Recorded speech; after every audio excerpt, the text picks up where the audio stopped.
दिन स्कूल जाता था। विजय एक दुकान पर काम करता था और अपने परिवार का भरण पोषण करता था। साथ ही वह अपनी बेटी को भी अच्छे से पढ़ाते थे। वह अपनी कमाई से अपनी बेटी की पढ़ाई का खर्च उठा रहे हैं। अरे 6 बज चुके हैं, मुझे अभी जाकर खाना बनाना है। लिली जल्दी उठो, स्कूल जाने में देर हो जाएगा बेटी। जल्दी उठकर तैयार हो जाओ। उठ जाओ बेटी। माँ मुझे थोड़ी देर सोने दो, मुझे बहुत नींद आ रही है। प्लीज माँ प्लीज, और कुछ देर। अरे बेटी लिली, पढ़ते हुए बच्चों को इतनी देर तक नहीं सोना चाहिए।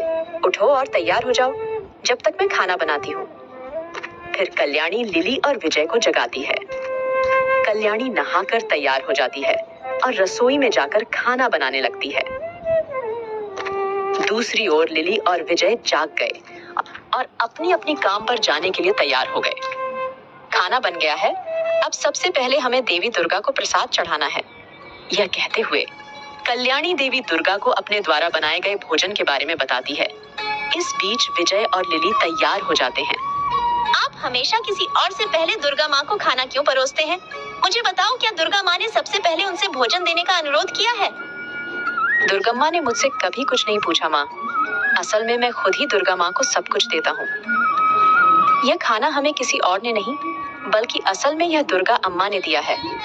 यह उन्हीं की कृपा है कि हम आराम से रह रहे हैं और दिन में 3 बार खाना खा रहे हैं। ऐसी माँ को भोजन करने से पहले भोजन अर्पित करना उन्हें सम्मान देने के समान है। जीवन में चाहे कितनी भी कठिनाइयां क्यों ना आए, हमें खाना खाने से पहले दुर्गम्मा को कुछ देना चाहिए। जैसा कि कल्याणी ने कहा, लिली हर दिन दुर्गम्मा की पूजा करती थी। साथ ही पूरा परिवार अपने द्वारा बनाया गया खाना सबसे पहले दुर्गा माँ को खिलाती थी। सिर्फ खाना ही नहीं, बल्कि वे जो भी चीज खरीदते थे उसे पहले दुर्गम्मा में रखते थे और फिर उस चीज का इस्तेमाल करते थे।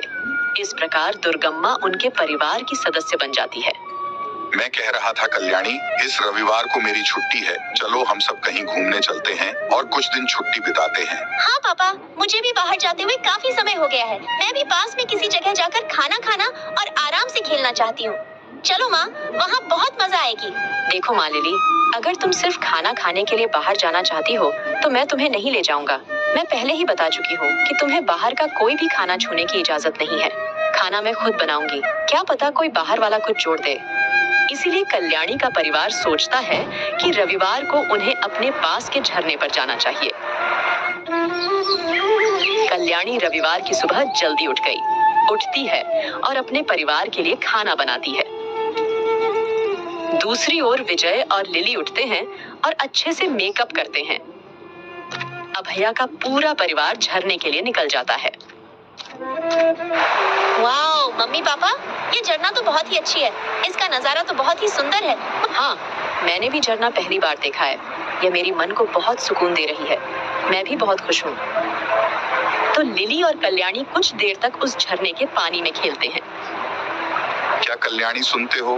बहुत भूख लगी है। चलो किसी पेड़ के नीचे बैठ जाते हैं और लाया हुआ खाना खाते हैं। तो पूरा परिवार एक पेड़ के नीचे बैठकर खाना खाने की तैयारी करता है। इसी बीच लिली ये कहती है, घर में आप हर दिन खाना पकाने के बाद माँ दुर्गा माँ को खाना देती थी। आज यहाँ आकर दुर्गा माँ को खाना नहीं दे सकते। मुझे दिल से बहुत बुरा लग रही है। मैं खाना नहीं खाऊंगी। नहीं लिली, बात सुनो तो। अरे मैंने सुबह उठकर खाना बनाया और माँ दुर्गा को खाना देकर आई। तो लिली, कल्याणी और विजया पेड़ के नीचे बैठकर खाना खाते हैं।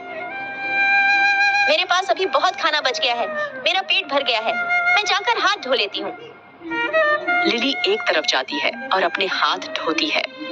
इस बीच एक लॉरी नियंत्रण से बाहर हो जाती है और एक पेड़ के नीचे बैठे कल्याणी और विजय को टक्कर मार देती है। कल्याणी और विजय की मौके पर ही मौत हो गई। उस दृश्य को देखकर लिली अचानक चौंक जाती है। लिली कम उम्र में ही अपने माता पिता से अलग हो गई थी। लिली जाकर अपने घर में अकेली बैठती है और रोती है।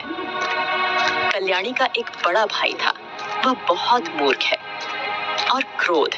उसका नाम रमेश है। रमेश लिली के पास आता है जो अकेली है। मामा, मेरे मम्मी पापा हमें छोड़कर भगवान के पास चला गया। मैं अकेली हो गई हूँ। रो मत। देखो बेटी, इंसानों का मरना स्वाभाविक है। हाँ जी, मैं तुम्हें अपने घर ले चलूंगा। अकेले रहना तुम्हारे लिए अच्छा नहीं है। रमेश लिली को अपने घर ले जाता है। रमेश की पत्नी का नाम सुलोचना है। रमेश की तरह सुलोचना भी बहुत मूर्ख है। मैं इस लड़की को तुम्हारे लिए ही लाया हूँ। मेरी बहन किसी तरह मर गई। इस बच्चे की देखभाल करने वाला कोई नहीं है। तुम इस बच्चे को अपने काम के लिए इस्तेमाल करो, घर के काम में लगा दो। तुम्हारा काम बहुत आसान हो जाएगा। मुझे कहने की जरूरत नहीं है। मैं अपने सभी कामों के लिए इस लड़की का उपयोग करूंगी। मैं उसे मारूं या गालियां दूं, मुझे बोलने वाला कोई नहीं है। सुलोचना घर का सारा काम लिली से कराती थी। मैं क्लास 4 में पढ़ रही हूँ और कुछ ही दिनों में मेरी परीक्षाएं शुरू होने वाली हैं। मुझे पाठशाला जानी है मम्मी माँ, नहीं तो मैं फेल हो जाऊंगी और कभी पर नहीं पाऊंगी। मैं तुम्हें यहाँ पढ़ने के लिए नहीं बल्कि घर पर काम करवाने के लिए लाई हूँ। तुम्हें स्कूल जाने की इजाजत नहीं है। मैं जो कुछ कहता हूँ वह सब करो, फिर मैं तुम्हें भोजन दूंगा, नहीं तो खाने को कुछ नहीं मिलेगी। बात समझ में आई? इसीलिए सुलोचना घर का हर काम लिली से कराती थी।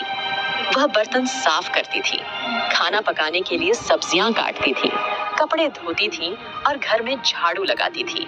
दुर्भाग्य से बचपन में लिली सारा काम नहीं कर पाती थी। लिली के पास दुर्गा माता का तस्वीर थी। लिली दुर्गा माँ का तस्वीर अपने कमरे में रखकर जब टाइम मिलता था तब वह दुर्गा माँ के सामने बैठकर पूजा करती थी। ये क्या जिंदगी है दुर्गा माँ। कुछ ही दिनों में मेरी जिंदगी बदल गई। अगर मेरे पापा जीवित होते तो मैं अब आराम से पढ़ रही होती, लेकिन उन्होंने मुझे छोड़कर आपके पास चली गई। मैं अपने मामा मामी के साथ फंस गई थी। वे मुझे तरह तरह की यातनाएं दे रहे हैं। आपको मेरी रक्षा करनी होगी माँ। कृपया दुर्गा माँ मुझे इन अत्याचारियों से बचाएं। इस प्रकार लिली प्रतिदिन माँ दुर्गा से प्रार्थना करती थी। एक दिन लिली को बुखार आ गई। तब भी सुलोचना लिली का सारा काम करा रहे थे।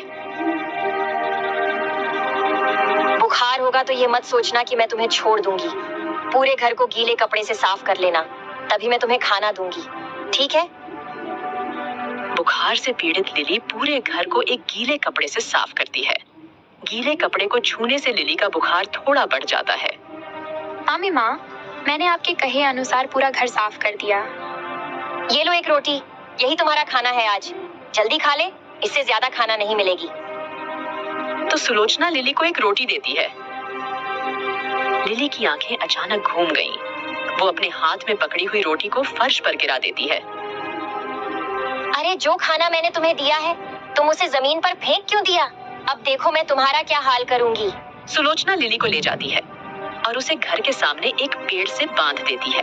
माँ दुर्गम्मा मुझे बचा लो, मुझे बहुत बुखार है, मुझे काम करने का ताकत नहीं है, मुझे बचा लो माँ, प्लीज मान मेरी रक्षा करो। लिली के निवेदन करने पर दुर्गम्मा प्रकट होती है। दुर्गम्मा सुलोचना को उस स्थान पर बांध देती है जहां लिली को बांधा गया था। साथ ही उस पेड़ के आसपास सांप भी पैदा कर देता है। दुर्गा माँ कृपया मुझे रिहा कर दो, मुझे बचा लो। तुमने एक छोटी सी बच्ची को इस तरह पेड़ से बांध दिया। तुम उसका दर्द नहीं समझते। तुम लड़की हो या राक्षस, मैं तुम्हें कैसे जाने दे सकता हूँ। अब जब आप पीड़ित हैं, थोड़ी देर पहले यह छोटी लड़की पीड़ित थी। मैं गलत थी माँ, मुझे क्षमा कर दीजिए। मैं समझती हूँ कि मैंने क्या गलत किया। मैं लिली को फिर कभी नहीं सताऊंगी। लिली, मैं तुम्हें अपनी बेटी की तरह मानूंगी। फिर कभी लिली को कोई नुकसान पहुँचाने से पहले मैं तुम्हें मार डालूंगी, ठीक है? जैसा कि दुर्गा देवी ने कहा।